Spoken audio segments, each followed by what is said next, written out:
wàhálà àti ìjà ó ti ń bọ̀ nínú ẹgbẹ́ òṣèlú People's Democratic Party ẹ̀ka ti ìpínlẹ̀ Èkó. Bẹ́ẹ̀ ló ṣeé ṣe kí wọ́n gbógun ti atọ̀nà ilẹ̀ Oòduà tó tún jẹ́ aṣíwájú ẹgbẹ́ òṣèlú PDP ní ilẹ̀ Yorùbá, Olóyè Ibiyinka Bode George, pẹ̀lú bí àwọn ògùndágbòǹgbò ẹgbẹ́ òṣèlú PDP bí wọ́n ṣe jáde tako bàbá náà tó ṣèpàdé lórí ẹ̀. Tẹ́ ló sì ti di dandan kó fi ẹgbẹ́ náà kó fi sílẹ̀ fáwọn nítorí pé òun ló ń dẹgbẹ́ rú ní ìpínlẹ̀ Èkó tó ti jẹ́ olórí. Ẹ rántí pé lásìkò ètò ìdìbò gómìnà tó kọjá ní oṣù kẹta ọdún tó kọjá, olùdíje fún ipò gómìnà lábẹ́ ẹgbẹ́ òṣèlú Labour Party ìyún Gbádébọ̀ Rotvivo òun ni Olóyè Bode George ló ṣàtìlẹ́yìn fún, tí kò ṣàtìlẹ́yìn fún olùdíje fún ipò gómìnà lábẹ́ ẹgbẹ́ òṣèlú PDP ẹgbẹ́ òṣèlú tiẹ̀ ìyún ọ̀gbẹ́ni Abdulazeez Adeniran ẹni tó pè yàn má sí jàǹdọ̀. Ṣá o,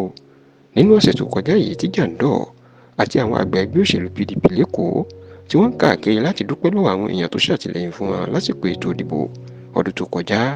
ìlọkùnrin náà má jẹ́ kó di mọ̀ pé gbogbo àwọn àgbà ẹgbẹ́ pàápàá Olóyè Bode George tó ṣiṣẹ́ tako àwọn nínú ètò ìdìbò ọdún tó kọjá tí wọn kò jẹ́ káwọn fìmọ̀ ṣọ̀kan tó jẹ́ káwọn pàdánù ètò ìdìbò, ó ní gbogbo wọn ìṣọmọ ẹgbẹ́ PDP máa báyìí o, àti pé àsìkò ti tó káwọn lé wọn kúrò nínú ẹgbẹ́.